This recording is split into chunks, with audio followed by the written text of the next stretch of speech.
Hello boys and girls. Today we're going to talk about hypnosis. How exciting.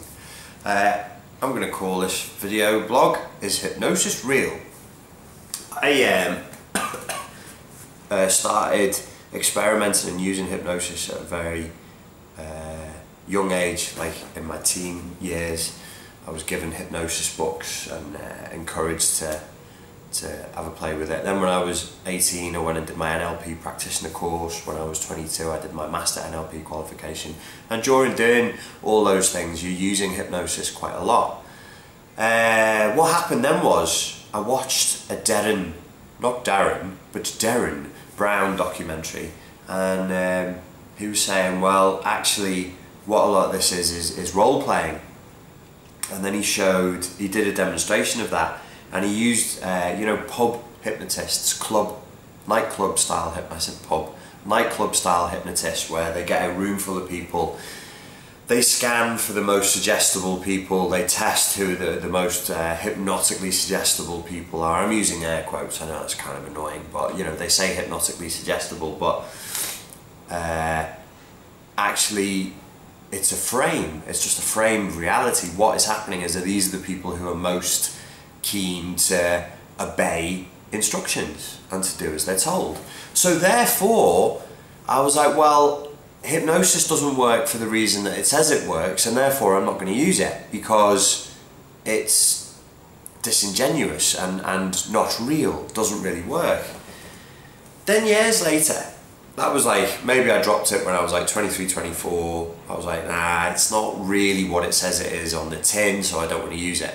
So then fast forward 10, 11 years later, I'm 35 years old, I'm sat here and I'm going, what I want, what we need, is something that goes straight to the unconscious, that reconditions the unconscious conditioning, your unconscious template, your map of reality, that sends you in new directions. Because for the love of Jesus, we've all tried consciously to make changes and it just doesn't work.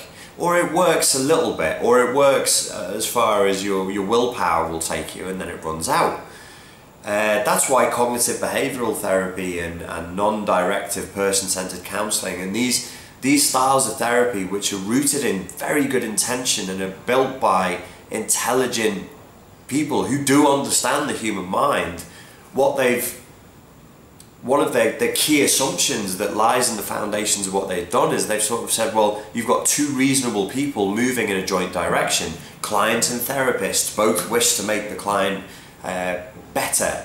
But actually those of us who've done therapy work and done a lot of coaching with people know that it's not often the case. It's not that straightforward. And that if you don't get into somebody's unconscious template and start reconditioning it, you're not going to get good long-lasting results. So I started looking at things like, well, reconditioning. Recondition, that means something that's got to be conditioned like a muscle. It needs to be done over and over again.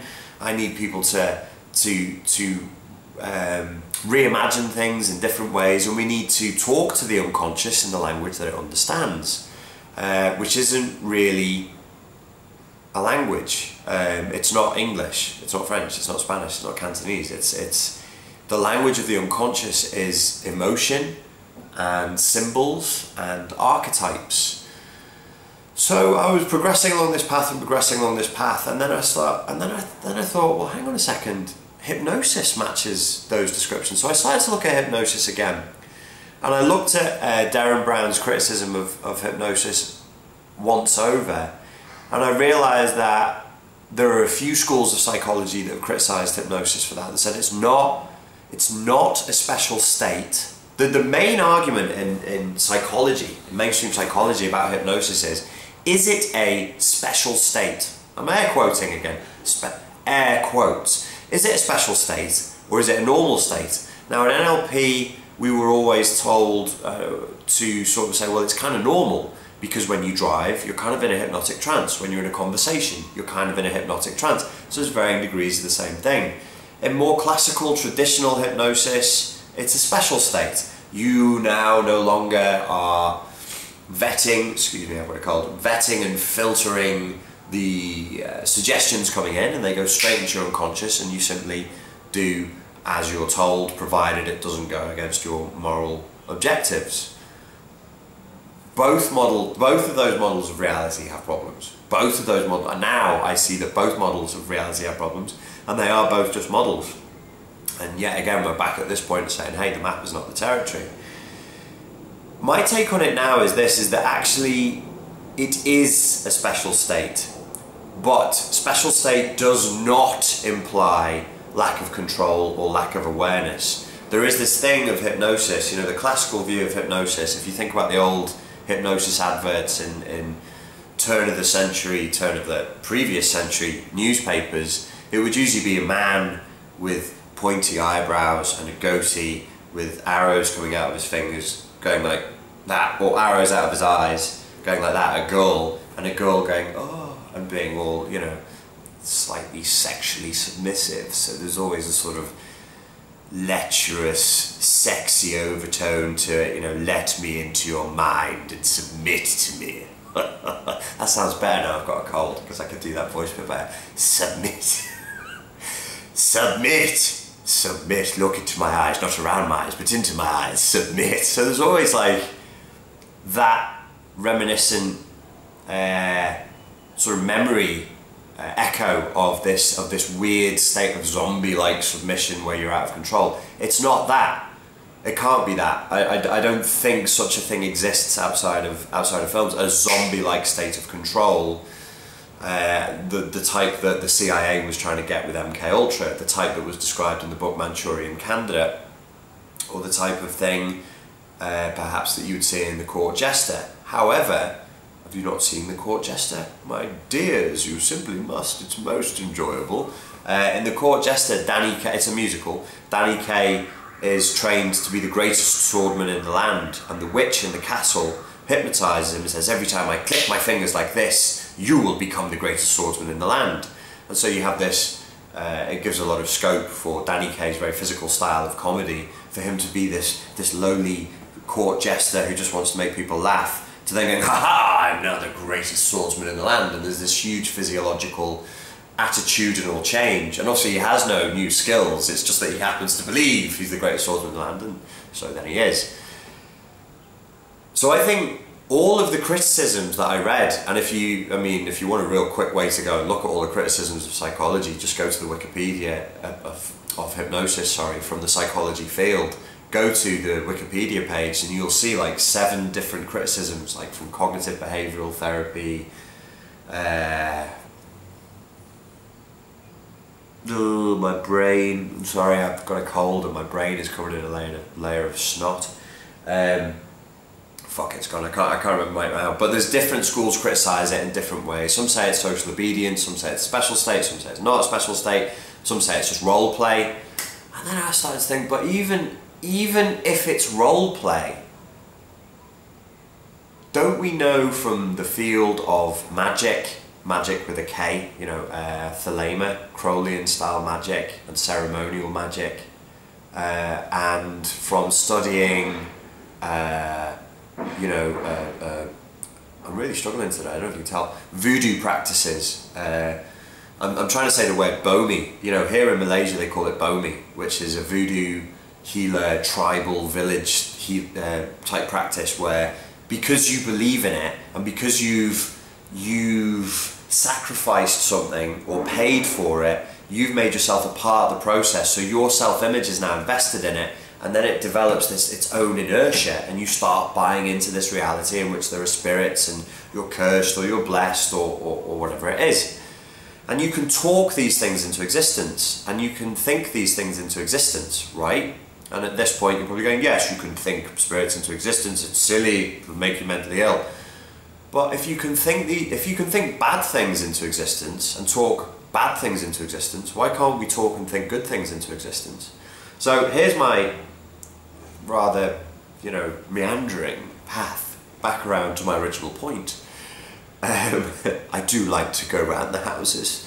Is that actually hypnosis is a special state, not because of some obedience and total zombie-like state where you could be exploited, have your anal virginity taken from you and your money and that kind of thing, but because it's special to the extent that it is not air quotes coming, normal to focus in a very relaxed state of body and mind on one thought that moves in one purely positive direction for 15 to 20 minutes at a time. And that's what hypnosis is. So we talk you down into trance, you know, as you count down from 7 to 1, and you focus on your breathing, and you become internally focused, and you start to your breathing will naturally slow, your body will begin to settle, your mind will begin to settle. As your energy is not dissipated and externally focused and pulled in by all these different things, you get to a point of almost like meditation, one-mindedness, a sort of a mushin state. So that's rare. And then in this state of physical and mental relaxation where you're now I have a, you know, as a therapist, just to get your fucking attention is hard enough. As a coach, for me to be able to put you, just go, you know, stop. You're anxious. You have problems. That's why we're here. Stop talking. You know, sometimes people come to me and they talk their problems and they're inside their own heads going, and then he said, and I said, and he made me feel, and then I did, and I shouldn't have, but he didn't, and I'm like, Jesus, stop. Stop the car. Stop the car labelled drama for a second, because you're feeding off this drama. You're getting emotional energy, even if it's anger, even if it's regret or jealousy or you know, these weird negative attached emotions. You are being fed, and though you're not enjoying it, you're getting some pleasure from it in a masochistic way. Or to paraphrase Richard Bandler, shut the fuck up. I mean, he says that, and I remember when I was a kid, I was like, oh, he's like the rock and roll star of psychology. He's so crazy. Listen to him with all of his words, telling his clients to shut the fuck up. Now, Richard, you've got to remember, Richard Bandler, huge background, huge interest in the psychology of magic, the psychology of magic with a K, of the psychology of voodoo practices, of that kind of group hypnosis and individual hypnosis and the blessing and the curses and all that, was very big on saying to clients, okay, stop talking. You've got the problem. You're talking and you're remanifesting and recreating all these issues. Stop. Let me help you. I can't help you right now because all you're doing is vomiting all this stuff on me. Shh, shut the fuck up. Sit down, relax, be still. And then from that point, we can actually move forward. So that is huge. That is huge. That's I consider to be a special state. Then we've got this thing of, I'm now going to instill a purely positive track, if you like, of thought into your mind. I'm saying instill into your mind a track. That sounds very assertive and domination-y. I'm going to invite you, and you're going to go along with me, because ultimately we both want the same thing. We want you to be happy, right, if you're my client. I would invite you to think about entirely positive things for 20 minutes at a time. Now, I don't know about you, but I don't think about entirely positive things for 20, 30, 40 minutes at a time. After 30 to 40 seconds, other thoughts will come into my mind. I won't even be able to think about one thing for 10 minutes at a time, for 5 minutes at a time. Are you fucking kidding me? Just one thing, positive or negative. So to be able to focus on one thing for 20 minutes and it's purely positive, how could that not help? So if you think about, if you take away all the weird overtones and the mystery and the magic, not with a K, the deception, the trickery that's associated with hypnosis, and think of it as a kind of like, I think of it as like a brainwashing. It's like a conscious brainwashing. My brain is dirty, it needs cleaning, please wash it. So my thing at the moment is I'm using a lot of self-hypnosis because one of the things the classical hypnotists told us that seems to be true is you do seem, at this point, still I'm back into research mode here, but at this point I claim that my observance is we do seem to be bypassing the conscious filter. We do seem to be putting messages straight into the unconscious, because my experience and the experience of the people who I'm running this hypnosis experiment with, and now I've got 90 odd people on it, is I find myself just doing things without thinking about it. And I'm like, well, that's what they told us would happen, right? So with all this pontification, is it scientifically valid? Is it, what psychological model does it fit to? Is it right? Is it wrong? Is it moral? Is it immoral? It's a totally amoral tool, by the way. Totally amoral. You could do wonderful things with it, you could do horrendous things with it, and I would argue horrendous things are being done with it. It makes you laugh when people say, oh, I'm not a good hypnotic subject, or some people can be hypnotized, some people cannot. Where the fuck do these myths in psychology get created? It's absolute fucking nonsense. You watch TV, right? You absorb advertising on the radio, right? That's hypnosis. Your mental thoughts are now being directed, they're being conditioned, they're being taken along a new track. You know, these jingles that are put into your mind. We have Edward Bernays to thank for that, who was the nephew of Sigmund Freud. The whole marketing agenda that we live under today was created by, it seems, mainly by one guy using Freud's principles of psychoanalysis, and he created all this stuff back in, you know, the 1920s. So that all of that marketing, all of that cultural stuff, that's all hypnosis. What language do you think in? I think in English. I talk in English, but I didn't create English. These thoughts are not original. They can't be original. In many ways, we're actually not capable of original thought. You've got to get into the whole Terence McKenna thing and the psychedelics and go, how do you have an original thought? Do you need drugs? Perhaps you do, I don't know, I wouldn't want to say. So the main point of this video is to sort of say, if people are interested, I'll give you a free hypnosis track, and I'll give you like some suggestions that you can use. All I would say is don't just listen to it once and then sack it off. Don't listen to it whilst you're doing the dishes. I want you to lie down or sit down comfortably and give it 20 minutes and do it 3 to 4 days back to back. And if you're interested in trying it, it can't do you any harm. You will be fully aware of everything that is going on throughout the entire hypnotic trance.